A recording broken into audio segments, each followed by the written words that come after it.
Hello friends, तो आज हम लोग क्लास 12 का इंग्लिश का जो भी चैप्टर का समरी है उसे हिंदी में केवल समझेंगे और इंग्लिश में जाकर ट्रांसलेट कर पेपर को एकदम फाड़ देंगे। मतलब फाड़ना नहीं, मतलब लिख देना है भाई, क्वेश्चन का आंसर लिख देना है। हिंदी में पता रहेगा तभी तो इंग्लिश में आप छाप दोगे, क्योंकि 11 तारीख को हम लोग का पेपर है ना, 11 मार्च को। तो चलिए बिना टाइम वेस्ट किए, टाइम बहुत हम लोग के पास कम है, तो बिना टाइम वेस्ट किए चलिए केवल समरी देखते हैं, ठीक है। तो सबसे पहले हम लोग फ्लेमिंगो का लेसन 1 स्टार्ट करेंगे फर्स्ट, जिसका लेसन का नाम ही है लास्ट लेसन। लास्ट लेसन नाम ही है, मतलब लेसन हम लोग का बुक में फर्स्ट ही है, ठीक है। तो चलिए बिना टाइम वेस्ट किए स्टार्ट करते हैं।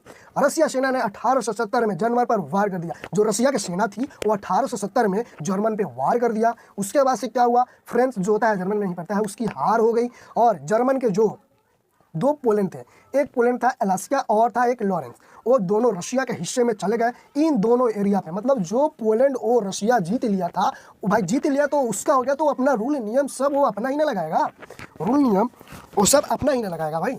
तो रशिया ने उन जगह पे जितना भी लैंग्वेज फ्रेंच स्कूल वगैरह में पढ़ाया जाता था वो सब मना कर दिया। बोला कि अब इस स्कूल में रशियन लैंग्वेज को टीचिंग कराया जाएगा, अब जर्मन भाषा कोई नहीं बोलेगा, कोई नहीं पढ़ाएगा।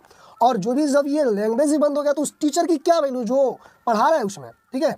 जो जर्मन लैंग्वेज पढ़ा रहा है उस टीचर की क्या ही जरूरत। तो बोल दिया कि वो भी टीचर जो जर्मन लैंग्वेज पढ़ा रहे हैं वो स्कूल लीव कर देंगे, छोड़ देंगे, ठीक है। उनको आपसे नहीं पढ़ाना है ये लैंग्वेज को, अब वही टीचर पढ़ाएंगे उस स्कूल में जो रशियन लैंग्वेज जानते हो, ठीक है। तो उन स्कूल में एक टीचर थे, उनका नाम था एम हेमल, ठीक है।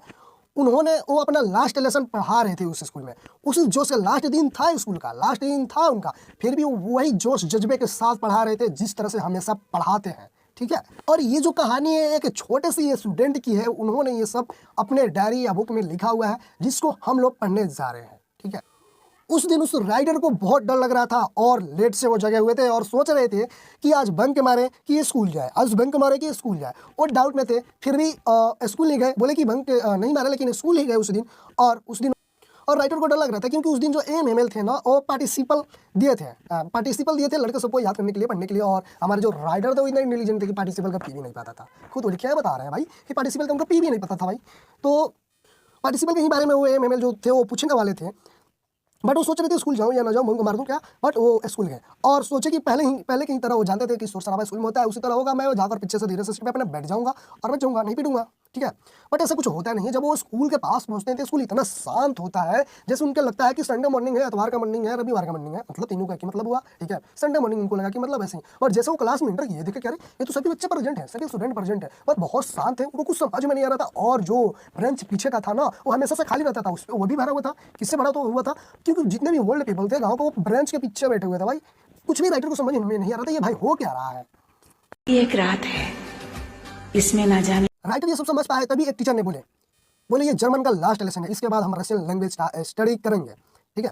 राइटर पछताने लगे क्योंकि उनको जर्मन का खुद अपनी भाषा नहीं सीख पाए थे, तो दूसरी भाषा कैसे सीखेंगे, बहुत पछताने लगे। जो उनको बुक अपनी दुश्मन लगती थी अब दोस्त लगने लगी, और जो टीचर उनके लिए पागल लग रहे थे वो प्यारे लगने लगे। ये राइटर बहुत पछताने लगे। उसके बाद से क्या, जब वो रास्ते से आ रहे थे तो रीडिंग बोर्ड देखे थे, वहाँ पे जो भीड़ था तो उनको समझ में गया ओ क्यों रीडिंग बोर्ड पे तो जो था वो भीड़ क्यों जमा होता। धीरे धीरे इसे उनको सब समझ में आना। फिर ये सब सोच रहे थे तभी वो एम जो है वो पार्टिसिपल के बारे में सुनने लगे। जब इनकी बारी है तो ये पहले ही सेंटेंस में अटक गए। फिर पार्टिसिपल का क्लास खत्म होने के बाद टीचर ने सभी स्टूडेंट को एक किताब थी जिसपे लिखा था फ्रांस एलासिका, 2 बार लिखा हुआ था उसपे, ठीक है। देन उसके बाद से क्या होता है, सभी स्टूडेंट लिखना स्टार्ट कर देते हैं, कलम कॉपी। पूरा क्लास एकदम शांत था, एकदम शांति का माहौल था, बस एक ही आवाज सुनाई दे रहा था। वो क्या था, वो कलम से कभी भी लिखने की आवाज सुनाई दे रही थी, ठीक है, बस यही आवाज सुनाई दे रही थी। और एकदम क्लास जमा हुआ था और एकदम शांति क्लास में थी।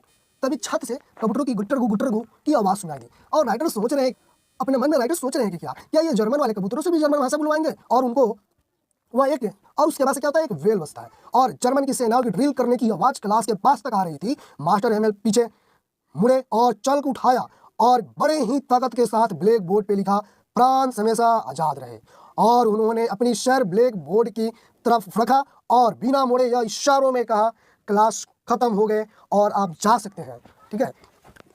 और आप लोग भी जा सकते हैं, हाँ मतलब लेसन खत्म हो गया था, आप लोग भी रुकेंगे थोड़े, आप लोग तो बेचैन थे कि कब लेसन खत्म हो जाए, जा सकते हैं। हाँ तो जय हिंद, थैंक यू।